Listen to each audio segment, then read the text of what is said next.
It's not common to find women of color as sales associates or cosmeticians at stores in St. John's. It isn't easy to buy in St. John's because the foundation or the concealer was either too white for me or too dark for me, and like I wanted a brown based makeup. This one makes me look really black. There's two different cultures. Here, people wouldn't mind wearing makeup every day. You could go to school wearing it or go to work every day. But whereas over there, you would only wear makeup once when you dressed up.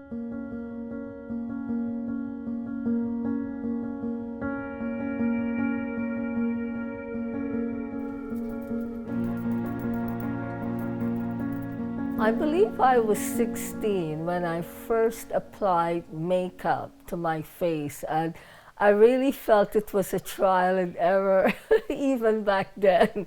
I still remember hearing older aunties would say, "Oh, that girl is so fair and nice."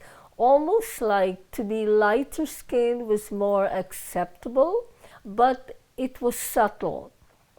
I still felt people saw me as beautiful regardless of my skin tone. As I was growing up, even when I was a little child, I always heard this people saying that you are dark. And every time I heard this word, you're dark, you're dark, you're dark, especially from my relatives, my aunts and uncles. They don't care if the man is dark or a bad charactered person or alcoholic, but all that matters for them is the woman has to be fair. That's all they care about. Well, it breaks something inside. I can't describe to you unless you are in my position. It breaks you from inside. Well, dark has many meanings, I would say, such as dark could also be used as where your complexion is a little bit more than like a light person would have, and dark would just be like you would get tanned. And it's not a bad word. No, it's not at all. And then when we moved here, the first week I went to Costco, there was this lady behind me. Didn't know why she was looking at me, and then she came over and she said, "I hope you don't feel bad. I'm not being rude, but can I touch you? You're so gorgeous." And she said, "Where did you get this skin? You're so beautiful. You're so nice. You got lovely hair." And she touched me. I was so happy. Now in Canada, I saw a big change when I came. I began to feel a lot more comfortable in my skin and a lot more proud of who I am.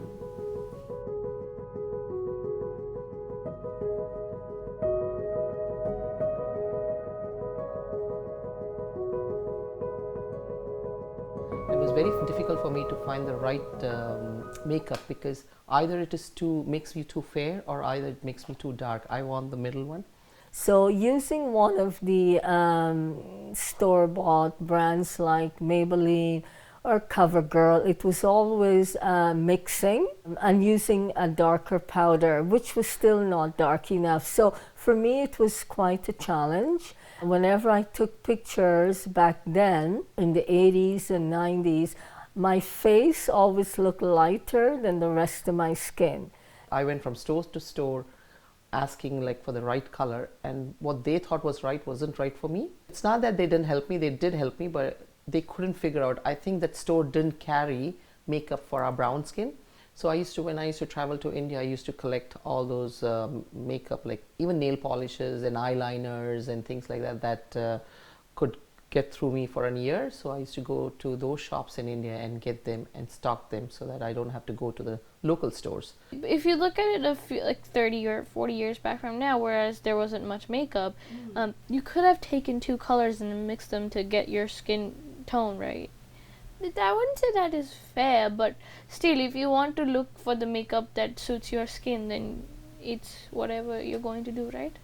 I find the difference mainly between being served by a woman of color versus a non-woman of color is that they would have gone through similar experiences and they would know more of your struggles and challenges, whereas say a lighter skinned person may not have had the opportunity to try that product themselves. So again, you're going by a recommendation as opposed to an actual experience of the product itself. I think the stores should carry more products like foundations, concealers, eyeliners, eyeshadows, even the pressed powder, more of that matches our skin tone.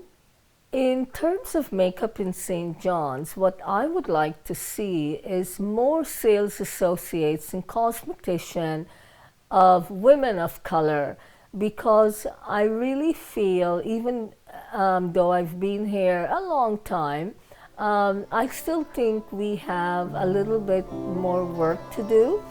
Frankly speaking, it does make me sad that we are here and we are adding to the economy, but there's nothing for us here. So it does make me feel sad. But then I feel like, well, it's their country. They may not be educated properly to know that there are different types of people too here. Women of color do want to look good.